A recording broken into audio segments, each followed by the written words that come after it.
Hello, guys, and welcome back to that Cov pod. And three very happy boys with you this morning because Coventry have won the M69 derby. They beat Leicester 2-1. They came from 1 goal down and put in a terrific second half performance. Bit of a game of two halves, I reckon, John, is the best way to sum it up. But let's start with the positives because that second half performance and the impact of the subs was just immense.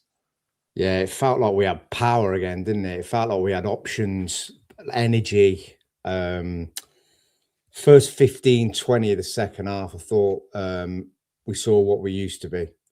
We were back. Now, I don't know what he put in the tea at half time, Frank, but I'm telling you, I thought we were banging trouble. I thought we were lucky to get away with being 1 down first half. We'll get into the first half in a minute, but let's look at the positives. Romain Esse over Tats was a big call. He's obviously a box of tricks. He overdoes it a little bit. Sometimes he has to beat his man 33 times before he puts the ball in, but I can forgive him. He's a threat, and he puts people on the back foot. He had energy. Tats comes on. I mean, Tats technically probably the best player at the club. The kind of player that Jig always says would do better at a higher level through protection. Technically very good. I mean, the touch for the goal, we'll get into that in a bit. But look at what's coming off the bench. Haji Wright. Haji Wright. 12, 13 games, no goal. We challenged him on here. He's definitely not listening. But I'm telling you now, that version of Haji Wright, if I can get him one of every 2 games, I'm all right with him. Aggressive, willing to run, press, showing, coming feet, getting stuck in, challenging when he's 30, 70 out of favour of getting it, pulling off his man, getting a shot off. Wasn't he? He was angry. He was a handful, mate. He was a handful. And this is what I'm talking about. When you bring a few lads through the door, the levels get pushed up. And you saw it across the pitch second half yesterday when they went in there. I've been told that Esse in training is calling people out for levels. And I'm into that. Don't get me wrong, a young lad coming through the door, but he's calling people out in training that you don't know, and he's driving the standards. And I think that's why he grabbed the shirt yesterday. But I thought... Should we start on Esse? I think it's good. Go for it, yeah. I saw mixed reviews on him in terms of too many tricks and stuff. Loved it. I thought he was superb, genuinely, throughout the game. And I know he made mistakes, but John, what did we say last week? What have we brought him in to do? We've brought him in to play the risky pass. We've brought him in to be the flair player. We've brought him in to beat a man, which he did on several occasions. I was so impressed with him yesterday. Bit of a shame we didn't get to see Yang, but I understand why with Mason Clark playing so well. But I just thought, Esse, Jig, what were your thoughts on him for a full home debut? I thought he done well. I thought he worked hard. He's, like you say, got tricks. He beats his man. It is a bit frustrating when he's beat his man and you think that you've done the hard bit, cross it, but then he'll turn back and try and beat him again and again and again. Then he lost it a few times like that. I just think everyone loves it when you do a bit of skill. You can hear the crowd, they're up. You've done it, get the ball in the box. Your job's done then as a winger. And then no one can get on your back for anything. But yeah, when he's chopping back in and losing it, it doesn't look as good then. But yeah, if he was beating his man and putting the perfect cross every time, he'd be playing for Crystal Palace and not on loan to us in the Championship, wouldn't he? They've seen something. But you'd like to think that that's something that Lampard might say to him, or someone might say to him. You've done the hard bit. You've knocked it through your man's legs. You've ran round him. It's there for you to whip in. Do it. Yeah, I get that. Yeah, it's one of them. He was unlucky with his shot as well that hit the post. It was a lovely strike. He probably caught that too clean. But yeah, well, he was unlucky there. He swizzed it, didn't he, Jig? And as it hit the floor, if you watch it in slow mo, it hits the floor and then it starts spinning, and that's what takes it onto the post. When he lets go initially, it's going bang inside the near post. The touch and movement for that chance, though. The touch he takes to break through the back line and then get the shot off first time. Well, it break down? I think Torp, who we'll get onto in a bit as well, little header forward. Ellis pinned his man out, managed to hold him off, and he gets fed through, and he's in, isn't he? A good home debut. A good home debut, I thought. Yeah, and I think it was a perfect time to make the changes. And that bench is the strongest bench that I've seen us have all season. So the additions, the competition for places, I think you're right, So what you said last week about, because I thought you've got cover now in your strongest positions where we've got Sakamoto and Clark. but they can't keep that energy up for that 90 minutes. It's very difficult for them. And you saw that with Esse. He looked like he'd done his shift. He'd put his hour in. I don't know. It was about an hour. He'd come off. I can't remember now. Yeah. But it was a perfect time then to bring Sakamoto on, and that allowed him to just fly then. All of the best teams, not only I mean, look at Ipswich take off Jack Clark and bring on Philogene, or the other way around. All of the best teams at this level, or look at Arsenal or Man City, do that. They usually take off their wingers and forward players at about 60, 70 minutes and have good. I mean, Lampard actually alluded to it in his post match, saying players were fuming. I can see it on their face. They're not happy when they're not starting. But football's a game now where, I hate this term, but it's like starters and finishers rather than subs. It's a very modern term I'm not a fan of, but I understand the premise of it, because those last 20, 30 minutes, as it turns out, with added time, it was so important. We won. I don't think we'd have won the game if we had the bench we had at the end of December. What do you reckon? If No Esse way. wasn't starting, No way. It's margins, though, isn't it? And it is a squad game, and you're right side to measure that, because if you think about it as a battery, it just starts lowering down, and you put it back up. It just gives you them extra steps. Certainly out wide with Tats and Haji as well. Yeah, I thought Simms did all right yesterday. I mean, he won quite a few duels. He showed he was aggressive enough. The goal don't go in if he's not in that position, holding off his play. It's pinned him. It's at the back of his thigh, and it bounced up, I think. Yeah. Great finish. He did all right, but him scoring goals is what's pressurising Haji. Haji, come on. Eccles, the beast has woken, mate, is what is the terminology I'm hearing from players. So, yeah, he looked good, mate. And I've given him a slate now. You just keep turning up like that, mate. I'm absolutely fine with you, because we'll be fine. But you're absolutely right, side. The squad depth now, when you look at that bench, had we had that last week, no, we wouldn't have got over the line. BTA coming back and looking all right, looking pretty good straight away. Lean, massive boost. Look how quick he covers ground. He covers ground so quickly. I think his pace is so underrated, and his energy where he closes down and covers ground. I think he's a massive boost. I think we should go back to the start of the day. We're doing this in a bit of a topsy-turvy order today, but we're all a bit excited. The atmosphere jig at the CBS, I thought first 10 minutes sounded fantastic. Second half was also pretty good as well. What did you make of it and the day in general? Are you feeling all right this morning, by the way? We're in early. Yeah. You've been celebrating, didn't you? Yeah. With Madrid, celebrated it. I had a couple, mate. But it seems the atmosphere very good at the start. When we went 1-0 down, we went quiet, and they were singing "Is This a Library?" and stuff like that. But you expect that. There's always going to be a little bit of a lull after you concede. And then, to be honest, that first half was all them. It was all them. And I thought we're all over the place here. Jordan James had the run of us in the middle of the park. There was holes again in the middle of the park. Grimes was sitting very deep. Radoni was trying to push high. They weren't really closing, so the keeper was getting the ball for them, and Simms and Radoni just be standing a bit too far off him. Torp was then bombing on past them to close the keeper down, and the keeper would find a man, and then he'd cut 3 men out straight away, and they'd turn at pace and come at us at pace with them 2 wingers. Them wingers had a field day in the first half. Van Eyck, got rinsed a couple of times. He got skinned a couple of times. I felt like Fatua, that was part of their plan to get it to Silva down the left, and he was overloaded down that left, and I think that showed for the first goal.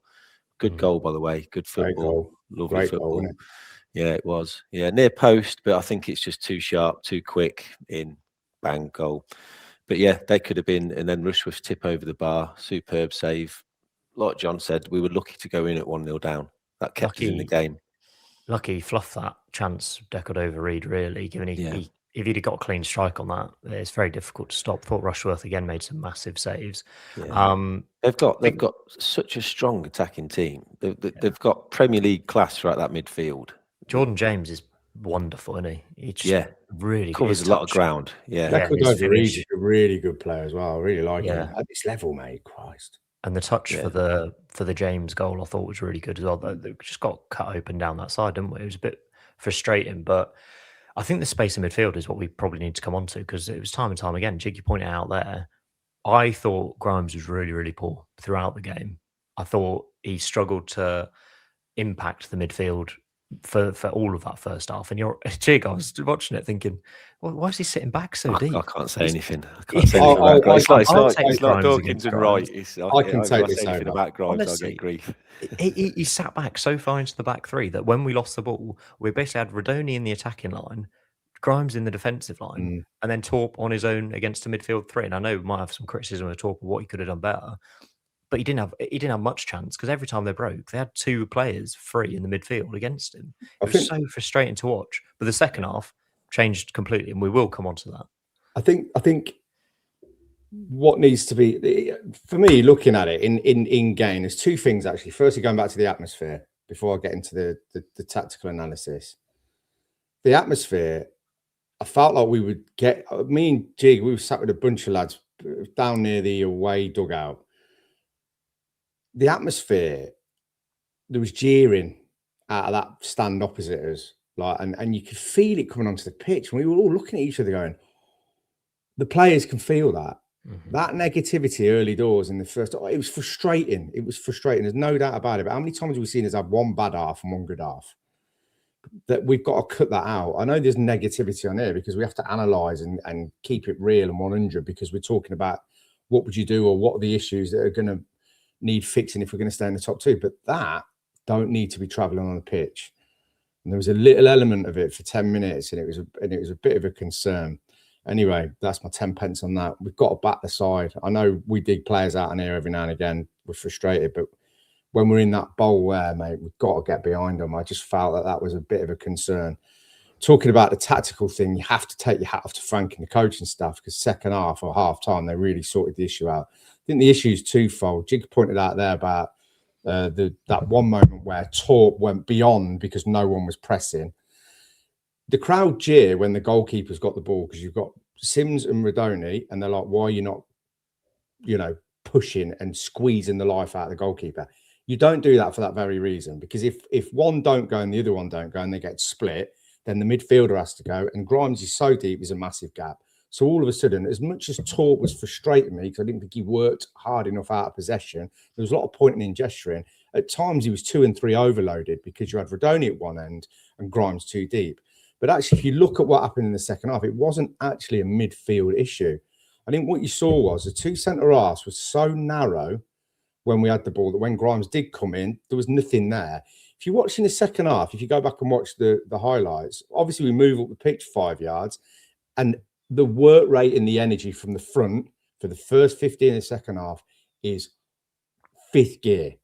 In the first half, it was kind of second and third. So the levels went up and the work rate went up. That's the first thing. The second thing is the two centre halves then went way wider when we were in possession. And when they go wider in possession, that then pushes the fullbacks up. It allows Grimes to come in, but sit slightly further in front, and it compacts the midfield, but it gives the angles for the centre halves. How many times do you see Kitchen get the ball and try and drive into the space second half? Because he had a bit more angle, he had more space, and he was getting the ball and he was trying to fire it into the forwards. You saw it plenty of times, and actually it works. Not every time. I'd say 2 out of every 5, but it's them balls that are going to make the difference. So we move up the pitch, the centre halves go wider, the midfield comes more compact, and all of a sudden we started getting all the gain and getting out to the wide people. Credit to Mason Clark because he does exactly what he says on the tin. The end product was not amazing yesterday, but he got at that fullback time and time and time again, and he was the outball consistently. But that was the difference there. The midfield in the first half, the work rate weren't there, the gaps were massive.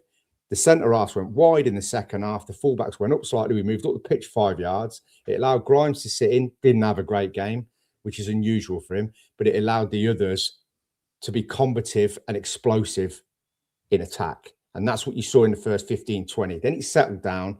Then it was limbo land. We made the subs early, and it was about who was going to take the chances. Rushworth made one save in the second half where the lad's coming on the angle, and he didn't just palm it round post. He held on to the ball. Yeah, and now I've seen it back, and it does hit the floor, but he still holds it. Where we were in the stand, people were gobsmacked, weren't they, G? Yeah, because he didn't half nail it. He proper rocketed it, and we thought at the time it's just stuck to his hands like glue. Yeah, he's massive for us, isn't he? Again, yesterday. Yeah. But where did that chance came from? Grimes flying into a tackle he was never going to Yeah. win, and trying to cover back in the fullback areas. You Which don't is lunge in always a there, trouble. do you? You He- don't dive in. You stay on your feet. But But yeah, he's not quick enough to cover in those areas against a winger like Fatwu. I know, And but you got to that's break the the issue play. with the fullbacks. So You got to I'm break just the like, play. Yeah, you're right, Si. You got to break the play before that with the fullback, isn't you? Like De Yeah. Silva. You know, Jig mentioned it in the first half.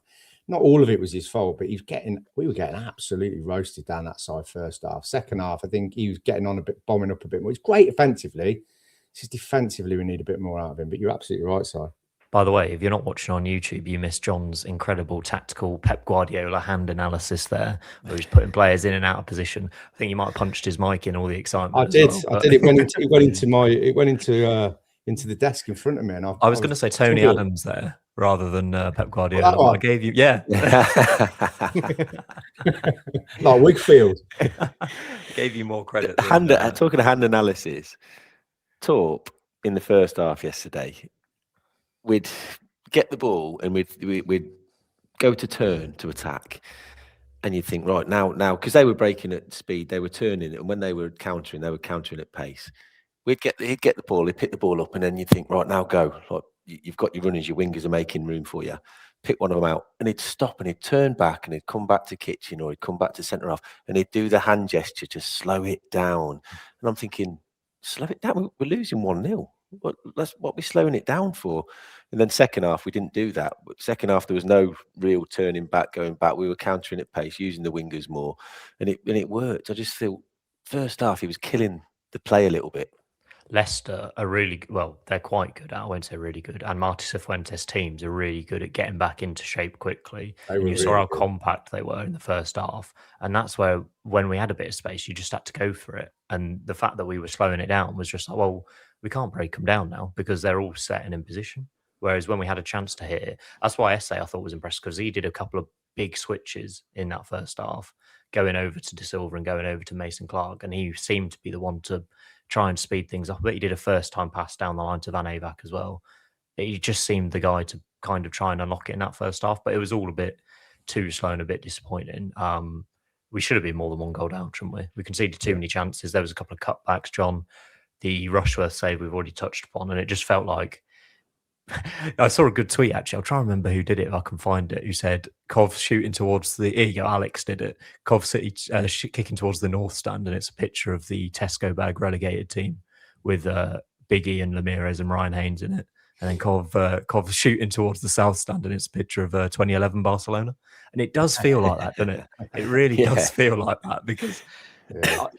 I was happy that we didn't get turned around at kickoff, but I always just think, well, we can come back in the second half, and it turned out to be that way. Everything from the off was improved. Frank deserves massive credit again, John, for his half-time words, right? I totally agree, and I think you made a really good point there. So two good points actually. It got me thinking. Makes a change, doesn't it? I do have one every now and again. No, you make good points, but I think the power and the energy off the bench is one thing, but what we see is, and again about the gaffer there, the old QPR manager who's now there, teams can come and get back into shape. And Jig's right. There was moments where talk was like, slow it down. I think he was more about composure maybe than slowing the game down. We'll give him the benefit of the doubt. But the way that they sat in, was just no space. I think Redoni was trying to get on the half turn a little bit first half, but didn't really get involved like most of them. But the way that they got back into shape was unbelievable. You can't do that for 90 minutes. So what then do? Do you then roll the dice and bring on a Haji Wright, a Tat Sakamoto, an Eccles, and all of a sudden it's like the energy levels rise again. Eventually you'll wear them down and get them chances. So it's a good point, but I think from the off on the second half, the jump in performance and energy was enormous. Yeah. I can't tell you how big that jump was. Yeah. Yeah, I'm just trying to look at a few of the first half chances as well. They had another one cut back to the edge, which went straight down Rushworth's throat, where Jordan James. Reed. Yeah, and then he tips the same player's shot over the bar as well. So there was a couple of scenarios where it was the cut back to the edge of the box causing his problems as well. I think Grimes getting beaten down that side again, which is just something I'm going to keep an eye out for, because I think he needs to do better in those duels, to be honest. Getting beaten and dribbled around too easily on a couple of occasions yesterday. On the positive note in midfield, I thought Eccles was superb again when he came on. But the goal came first in it, 46 minutes. I mean, how much credit are we giving Radoni? Was it a cross? Was it a shot? And how much credit are we giving Simms, Jig, for a wonderful finish? But look at his goal record, mate. It's like a goal in every 98 minutes or something. Yeah. But it comes from Mason Clark again. Another attack down that side through him, and he cuts it back to Radoni. Radoni has his shot. It was going nowhere near going in. And Do you think Simms it's a is shot? just, yeah, I do, yeah, Ah, yeah, no. yeah. But he's just a handful in the box, and he's leaning on the centre half. He's a big pest. We've said this time and time again. His size and shape in that area, in that 6-yard box, between the sticks, will get him goals. All day And that's long. what that was. It's just he's a big lad.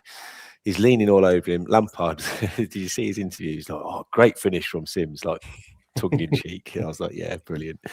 Yeah, but he's good. He scored some worldies for us, and then he puts himself in them positions, and he'll get goals like that as well off the back of his calf, I think it was. But yeah, fair play. I thought he earned that really. But we talked about him a couple of weeks ago or last week about him starting games and scoring goals. It's genuinely really, really impressive. The last 3 games in the Championship, he's scored in every one. He started every game. He didn't play against Ipswich from the. He was on the bench against Ipswich. He started against Swansea, so he scored. Let me do some quick maths here: 5, 6, 7, 8 goals in his last, I think, 8 starts in the Championship. It's crazy numbers. Like, just a goal scorer. And this is a player who we talked about having scored 1 home goal in, what was it, 12 months? Yeah, I mean, Not that long ago. before the start of this season, I think everyone had enough of him. It's similar to Simms to probably what Wright was before yesterday. You know, like people wouldn't have minded if we'd have sold him and got someone else in. But you can't knock them numbers. He's pulling his weight now. He's competing, challenging, With drawing tackling. performances. Mate, even Jiggy, even held the centre half off in the first half. Someone fired it into him. It's such a basic thing, but he got hold of it and brought someone into play. Yes, like, yeah, that is Radoni, basic, and but Radoni you had a don't shot see just that coming wide. very Yeah, often, you know. And he won a big header from a goal kick to flick through for Esse in that first half, didn't he? He was running through on goal and just got his feet muddled up, I think. Yeah, There were a true. couple of moments where I just thought, that's perfect centre forward play. yeah. And now Do you we've know got what? this- He was getting fouled a lot as well. Their centre halves were dragging him down, hands around his neck and pulling him all over the place, and the ref weren't giving any of them. And I thought that the ref again yesterday, I say this every week as well, but there's a few things that I thought he was a bit, he wasn't really picking up. Mason Clark penalty. Haji Wright penalty. I mean, there were a couple of shouts, Yeah, maybe. Yeah. but I just think he was a ref who was. He let a lot Just go. let everything go for both Yeah. teams. Yeah, it's no good when you got a bookings bet. Oh, mate, you were desperate for Kitch to get one, weren't you? Early doors. I think No, about he it. didn't. He did the dark arts very well yesterday, I Kitch. know, mate. Yeah. Oh, he was loving it, wasn't he? He was. Yeah. He gave someone a little elbow in the first half and then clattered someone in the back. Because if that gets picked up, then he's in trouble. But yeah, he just. Thought he was good yesterday again. Yeah. You know, I've had him on toast a couple of times the last few weeks, but I thought he was strong again. Him and Latty, they've known each other since they were kids, though, so there's obviously a good understanding between them. I think their dads are good mates, aren't they? So they've known each other a long time. It was interesting, that selection, but again, Latty didn't let you down yesterday. No, Didn't let you down. You know, he doesn't. He's very stiff, as we always say, and it is a concern when there's a lot of pace up there. But he read the game well. He did well. Them two together did all right. He had a couple of moments in the first half. Yeah, huh? He had a couple of moments in the first half. He did, but by and large got away with it. I mean, Yeah. a penny for the Wolves' thoughts though on that one. But they did all right. I think there'll be Lampard interview. He alludes to that, picking Latty over Wolf, and it was all to do with the training through the week and who he thought was going to fit better for the game, and basically saying that's what we've got a squad for. Right, isn't it? But we signed Luke Wolfenden for £4 million from a Premier League team, having played 13 games in the Premier League last season. And people thought it might be an upgrade on Thomas or Kitchen. I think he said himself, it's earlier in the season, it's hard to get into the team when you come in on deadline day and the boys are flying and they're winning games. Understand that completely. He would have expected to start. I think so. If he'd have come in and thought, I'm going to be 4th choice centre back behind Latibodia, all respect to the guy, he's been a good player for us, Latty. But come on, like he left Ipswich because of political reasons. He said it was political reasons why I wasn't getting selected in that Ipswich team, and he was a big part of them getting promoted from the Championship. And I don't know if it has a very positive ending already, that transfer, given what we've seen in his history. Listen, he might be delighted behind the scenes. I'm filling in the blanks here. But given what happened at Ipswich, I just feel, yeah. Listen, Lampard can just go on who's done well in training and who he thinks will do well tactically, and he's been proven right again because we've won the game. And Latty was the right choice up against Ayew, who did quite well. There's not much pace in that centre forward area for Leicester, but I just think moving forward, it'll be interesting on Tuesday night if we stick with Latty or if Wolf comes in. Got to stick him. Got to stick him. Yeah, and we'll do that. We'll do that preview later on in the show. We've already covered the SA chance. Should we talk about the subs coming off the bench? Because all of them were fantastic, Jig, weren't they? And what about the timing of the subs from Lampard? Yeah, the timing, we were saying at the time, I can't remember when it was, 55, 60 minutes, we were like, it's time to start bringing some fresh legs on here. You've got quality on that bench, and when you look at it, the subs win us the game. So having that bench allowed us to bring on the quality. Sakamoto, great bit of skill for that shot that was probably going in. And then you bring in Haji Wright on as well. You've got the difference there. You've got the difference to win us the game on the bench. So yeah, there were good timed substitutions, I think. There was a little lull in the game. There was a little lull in the game. We dominated for the first 10 minutes of the second half, maybe 15, got the goal. And then there was a 5-minute period where Leicester had the ball. They were just knocking it about nicely, getting back into the game. Yeah. And I thought, he's got to do something now. This is stop waiting. Don't leave it. And then you saw Wright and I think Tats warming up, and I thought, perfect, nailed it. We were all saying it as well. We were all saying we need fresh legs now. With the put a shift in, we all spotted that little lull, and I think all of us were talking about bringing people on, changing it up a bit, and he did though. He done well. But we had this with Robbins as well, John. In terms of people said, "Oh, he doesn't make subs. He never makes subs in time. It's too long. He takes too long." He's not ever had the options on the bench like he has now. He just does it now because he can bring on top quality players. He doesn't want to leave them on the bench. I think that is a massive reason under Robbins and Lampard first half this season. When you're looking behind you at Haji Wright and then no other attacking players, Brow, Kai Andrews, all respect to the kid, you're not going to want to throw them on with half an hour left. When you're looking back behind you at Tats, Haji Wright, it's so much better. Yeah, game changers when they're on job. As you saw yesterday, Tats, that touch for the goal. Do not underestimate that touch. Just a lovely, lovely touch. But again, you saw SA trying to burst out around the 60-minute mark, and you thought, oh, you've run out of tank here, mate. You had to eat, and that's the beauty of it. What you're bringing on, Tats Sakamoto, when he's on it, he's an absolute dream on the right side, isn't he? Technically very good, turns people inside out, creates chances. What options you've got now are massive. But again, it's just about raising the levels. It definitely dropped across the board, and then you brought that on and we raised it again and we started creating. And that's the beauty of it. It's about being brave and making them decisions in its margins. Could have gone either way that game, and it went our way, and we needed a big scalp. And that's a massive scalp, let alone the Derby side of things. It was a massively needed win and an enormous psychological boost is obviously the 3 points, but the fact that we got back to the levels that we saw when we've been on the run at the start of the season for 15 to 20 minutes in the second half against a very, very good side. But it is absolutely pointless if we don't make Tuesday count. We've got to go and make Tuesday count. If you get back-to-back wins out of them two, it is absolutely massive. But what you don't do is lose. Yesterday, didn't they, against Watford? They won 2-0 away at Watford. Yeah. Good side. Yeah. Millwall, Borough and Ipswich all won, and we managed to do it as well, which is massive. How were you at half-time, Jig, with us losing and Ipswich winning, and Middlesbrough having one on Friday night? Were you a little nervous? A little bit, yeah. I thought, because we were talking about the wheels coming off and the blip, and you see all the other fan bases and people on social media calling it the Coventry crumble and stuff like that, and I'm like, desperate for us to throw it away. Yeah. Everyone is, yeah. I'll have a bit of Coventry crumble before we do the fun run around the memorial. I'll put extra custard on it. We'll film it. Come on. Yeah. Oh no, I was a bit nervy, to be honest. I couldn't really see after that first half. I thought, what can we do here to change it, to mix it up? But I think I watched Lampard's post-match interview, and he said at half-time they highlighted that we were getting exposed on the wings, on the fullbacks, and he said he let them all know that, and then he mixed it up a bit in midfield to stop that from happening, and it did. It kind of whatever he said at half time worked.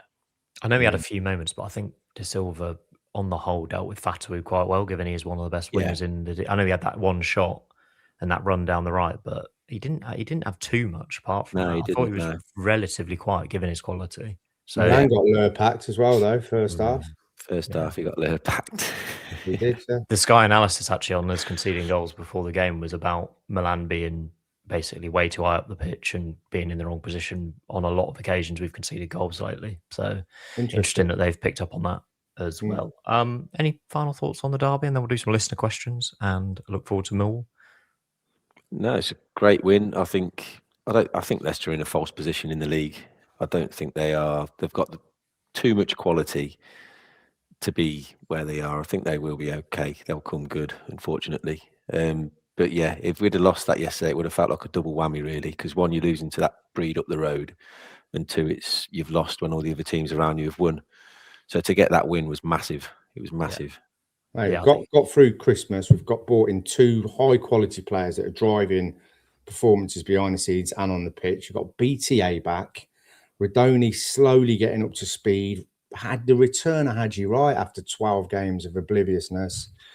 You know, bang on point for the running, a massive scalp against them lot down the road. But more importantly, psychologically, huge win that yesterday. I think it's a kickstart that we all needed, and it's going to calm everyone down in the stands, behind the scenes, on the training pitch, rolling into Tuesday. Make Tuesday count, and we are cooking. Get the work done now to cement ourselves for the promised land. So excited. I want to start, by the way, with a listener question for both of you. Either of you bother queuing up for a 1p away shirt from Monzo? I think they were about 500, weren't there, in the end? Saw the queues in the town centre. I'd planned on it. I was going to go, and then someone said to put a picture in a group chat I was in, and the queue was going all around the city centre, all back past Primark, back past the cathedral. And I thought, yeah, I'll leave that. I'll just go straight to the game. Great activation, though, like with the club and Monzo, though. You have to applaud that. I love things like that. It's brilliant to see, really. But also the Leicester City fans walking through and singing songs at women and kids. Brilliant. Really big, tough guys. But yeah, 1p initiation, Monzo, love it. Great collab. Fair play to the club and the sponsor. Wicked. Didn't fancy it, though. Big old queue, wasn't it? Oh, huge, yeah. I think they're already being listed on eBay as well, by the way, for like 50 quid. So what people won't do for a couple of quid. Charging the club shop about 80 quid in it. I think it's 60. I think it's 60. Is it?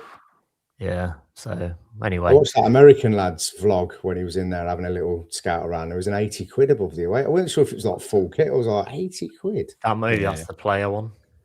He did the half-time kick it for a ticket as well, didn't he? Yes, he did. Jonah Fatcat, I think his name is. Came over from the States for his first game.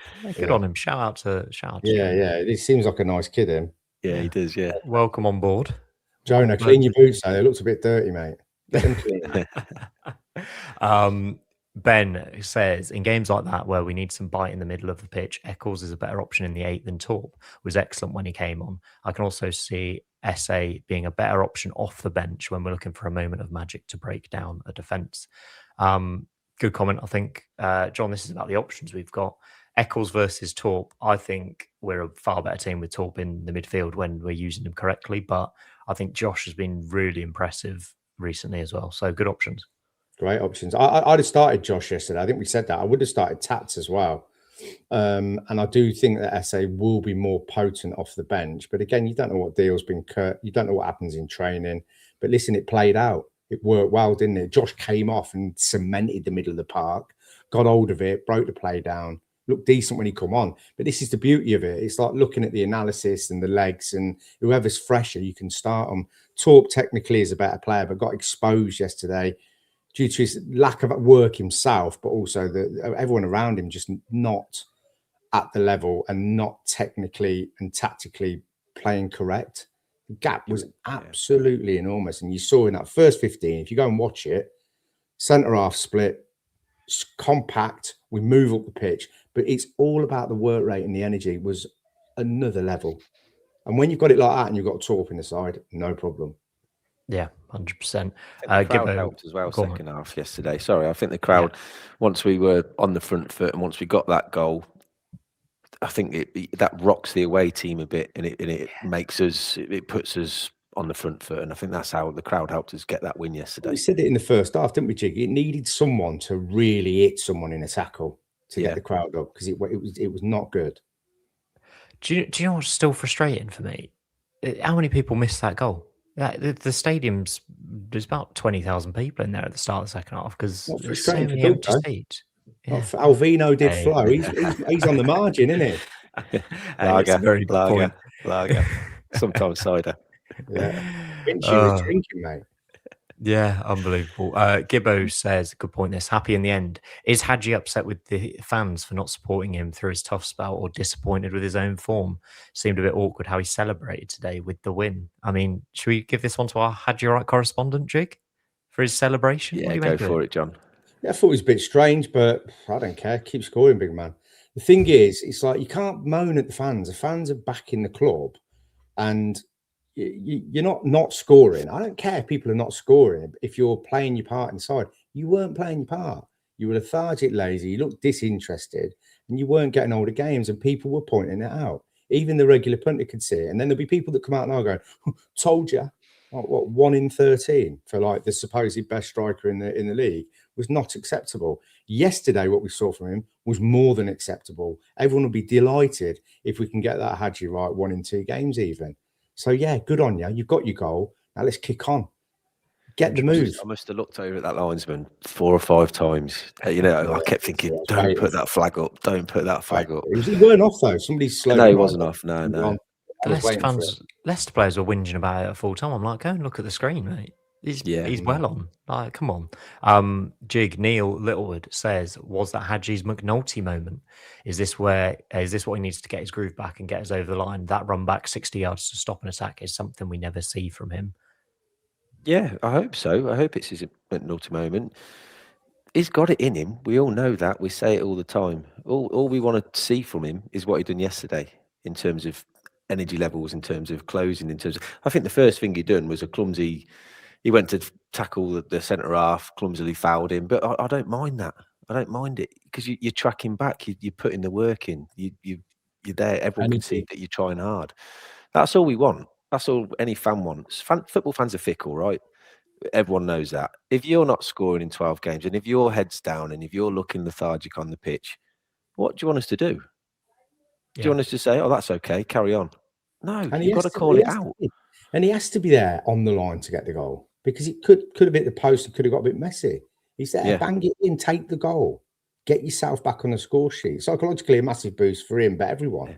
I mean, the whole stadium singing his name again straight after. That's how quick it can change. They have been week in, week out, to be fair. Yeah. They have been. So, you know, yeah, you can get your arse in your hand about it, but come on. You're more than capable of being the top scorer in this league, and you've not been putting it in for whatever reason. You know, and there's a World Cup shirt there for you. There's a World Cup shirt. Hey, there's a 50 grand a week contract there for you. Change your life. You're good enough. That's a very good point, actually. I'll throw another question at you then. Who do you think scores more goals, Simms or Wright, for Cov from now until in this season? Who finishes our top scorer? I think it's on game time. Really, I think they both probably get a similar amount of goals, but I think at the minute you still have to start Simms. Do you think Simms he scores more goals than Wright then? Can't drop him when he's scoring. We've done that already. Yeah. I mean, you look at that. The start of the bad run is when we dropped Simms after he got goal of the month, player of the month. We dropped him, and then we weren't scoring, and we were struggling. I tell you what else we need to throw into that though. Thomas Asante. So Haji Wright's got 9. Yeah. Ellis Simms has got 10. Thomas Asante's got 10. And Torp's got 7. Asante's got 10. He's been out for weeks. Well, what does that tell you? Yeah. I know. Yeah. But I'll tell you this now. I'm going to flip the coin here. Haji Wright will be the top scorer at the end of the season. Oh. That was a big, big moment yesterday, what we saw there. And I've absolutely hammered him. I told you football fans are fickle. Oh, you wanted him sold last week, didn't you? I wanted him sold last week. Listen, I'll be down the Beverly Hills Hotel the end of May. next year, this year even, and I will buy you a Bud bottle of Light. Cristal. You know what I mean? No more Cheetos. We're on the Cristal now. And we'll have a drink, Haj. We'll be up there, mate, in the Prem. You'll be on 50 bags a week. I'll get the bill, though. Don't worry about it. Come on. Come on, Haj. Haji Wrights wrongs. There you go. Sorry, there's one for the name of this episode. Haji Wrights wrongs. I like that jig. Yeah, Hey, there you go. The journo in jig. I don't like that, though. I know. It's taking my job, isn't it? Better than me. Adam asks, what does Jig think about Grimes at the moment? Keep this one short. I think we have discussed it already, Jig, but go on, mate. Yeah, I can't really say too much. We all know he's a very good footballer. He's good when he's got time on the ball. He gets that time because of how deep he comes and picks it up, because there's no one pressing him, and then he'll find small passes. But he's not finding killer passes. He's a bit too deep for me still. I feel like he has more impact, or he can have more impact if he's further up the pitch. But I think that got exposed in the first half yesterday. I think he was too deep. The other midfielders were too high. Huge gaps. Jordan James had the run around all first half. So did that Cordova-Reid. And yeah, we were pinned back. WD actually follows up that question by saying, would you consider dropping Grimes for Eccles? Grimes' positioning is exposing us and he can't defend. Eccles gives us a better balance in the three. That's a big shout, isn't it? Big shout. I like Josh Eccles, but wobble your head, mate. I mean, how many bad games has Matt Grimes had for Cov? Yeah. You know what I mean? 3, probably. 2. All right, he weren't great yesterday, but then you've got to look at what's around him. No one was showing. You know, they had 2 banks of 4 blocking everything, low block. He's too deep because, you know, the 2 centre-halves are not splitting, so there's no angles there. And then there's not a lot in front of him. And there he got caught because our wing-backs are bombing on. Mate, it can happen. Mate, he runs games for us. Let's not get bogged down. He was a little bit too deep yesterday. Move it on, Louis Vuitton. I think Eccles is your Torp replacement and Torp's your Eccles replacement. I think they're the 2 that are going to be swapping in and out. And you've seen that yesterday with the substitution. They both do that similar role in there. They'll probably get more legs out of Eccles in terms of tackling, closing, running. But Torp's a bit more composed. Agree with that, mate. Frank's at the wheel says, shout out to the posh stand for stepping in when Singer's Corner had gone quiet. More areas of the ground need to make more noise. Were they giving it the big one again? Yeah, down in that corner. Yeah, I love it. It's the best part of the ground. Actually is the best part of the ground. Nicholas says, is Haji better when BTA is playing behind him in the number 10 role? Knows he can press more as he knows BTA is pressing behind him. I think that's what you noticed when BTA came on, by the way, for Adoni. It's just we continued to press with such energy, and he's so quick, as I said earlier in the show, at closing down that space. John, that Haji BTA combo could work quite nicely, but we've got a lot of combinations that can work nicely now. Loads of combinations. Just add 2 players and all of a sudden you can just do different configurations. Again, I'll go back to BTA though. I don't know why. I just expected him to come back quite big. You know, like Rodoni has. He's come back quite top heavy because they just want to get in the gym or do something. He looked lean. He looked sharp. He was a boost. I was really happy to see him. His smiling face, the energy. And then you can see that the players are buzzing that he's back. And yeah, certainly in training when you see all that side of things. But yeah, honestly, I think you're absolutely right. There's multiple combinations that are potent now. Things are feeling. I know we won the game yesterday, but even before that, I just started looking at it thinking people are going to be worried about us. There's a lot of firepower now. Again, it's all back, and it's back right at the right time. Yeah. Torp's back, Asante's back, 2 new additions. Yeah, it's the perfect time. And let's not forget we had the illness as well. We didn't only have a small squad, we had the illness that ruled loads of players out. I know Bobby's still suspended, but we had... He did yesterday, wouldn't he, Bobby? Oh, he'd have loved that yesterday. Yeah.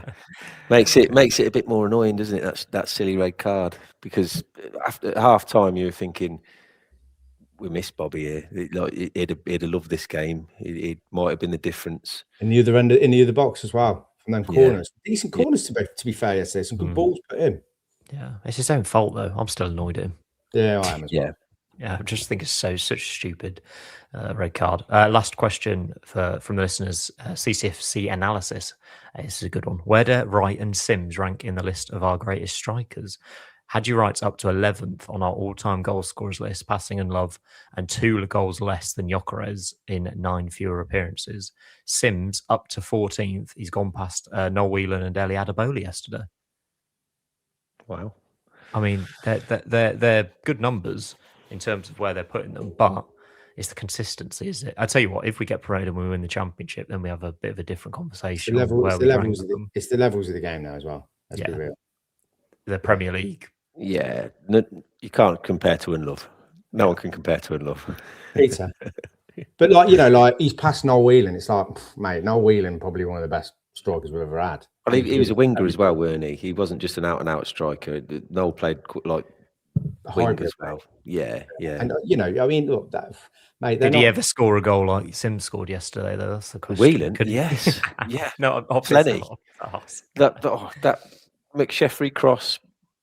Whelan side foot, far top corner, unbelievable finish. He was but he didn't want to do one off the back of his hamstring. That's what I was saying. Oh, sorry, I was saying, did he like the come one off yesterday? He only scored worldies. Yeah, I wasn't saying could he do that. I was saying could he do what they all count the same. We were talking yesterday about this one where Simms got it out his feet and he's in around like pulled away, didn't he, Jig, and tried to get his shot off. It's like we both looked at each other and went, Gyökeres was just pulled away and bang that. Yeah, like they're not at his level. Two centre halves, yeah. And then also, we're talking about Premier League strikers and Championship. There's a massive difference. Where do they rank? I don't know, top 20. Yeah, I think it's more worry about that what level we are. You know what I mean? But again, they've got gears in them. Then too. There's absolutely no doubt about it. That's the frustration. But Simms keeps scoring goals. Who saw it coming? Unbelievable. What a run he's been on. Fair play to the lad, because he just looks like a lovely guy. I'm liking his football now, being trusted. All good stuff. Right, we should come on to Millwall at home on Tuesday. As you said earlier, they beat Watford away 2-0. They're up to 4th in the Championship. Alex Neil's got promoted from this level before. They're just a really good team, to be honest. I think we should come to team selection first, because we've actually got a few dilemmas to discuss on this one. Jig, I'll come to you first, mate. Presuming we'd keep the midfield and the back four the same, would you?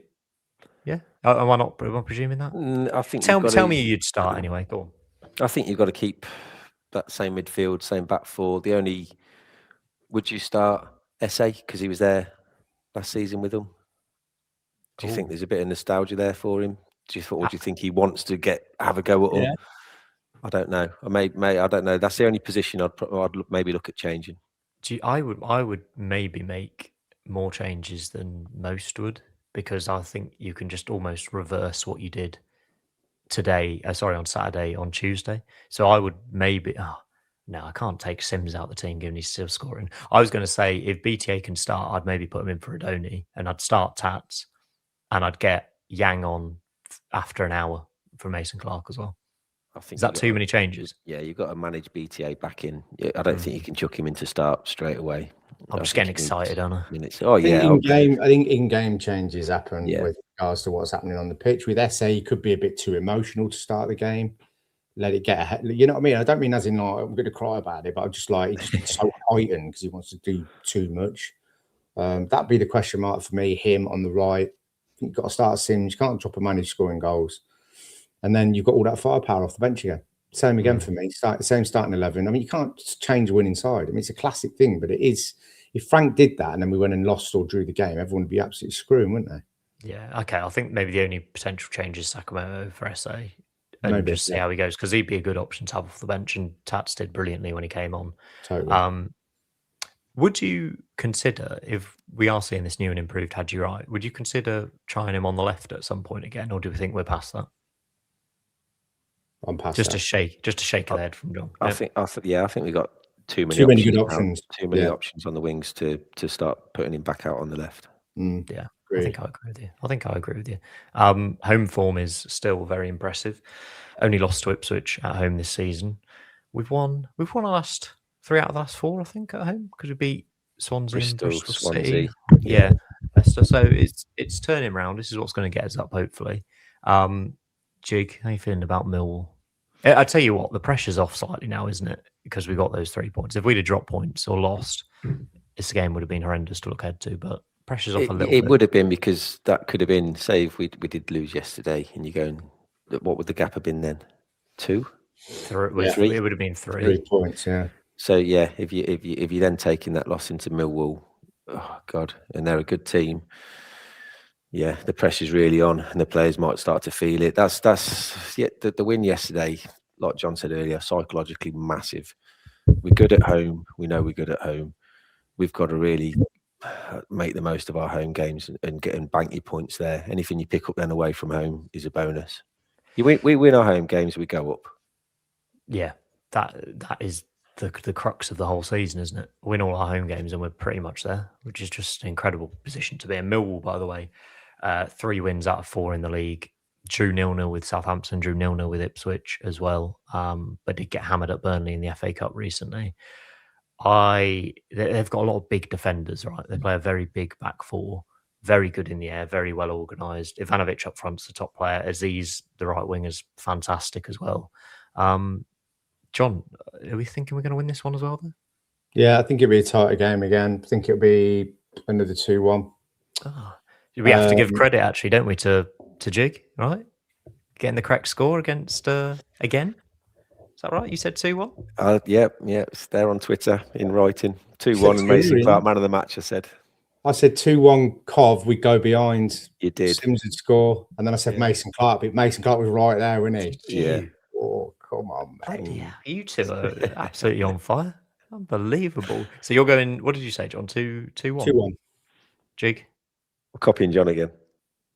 No, I'm not. No, I won't do it. No. I think it'll be a tight 1-0 win to us. Take it all day. A tight 1-0 win. Oh, yeah. I fancy us as well, you know. I do fancy us. I'll go for a 2-0. I think a clean sheet. We've got to fancy ourselves. Come on. Yeah, absolutely. By the way, one thing I did like, I don't know if either of you two picked this up, is there's a guy called Ethan Fletcher who every time Leicester lose, I might try and play this on the mic so you can hear, plays this song every time Leicester lose on Twitter. Let me just unplug this. Can you hear that? Yeah. I feel like I'm in Grand Theft Auto.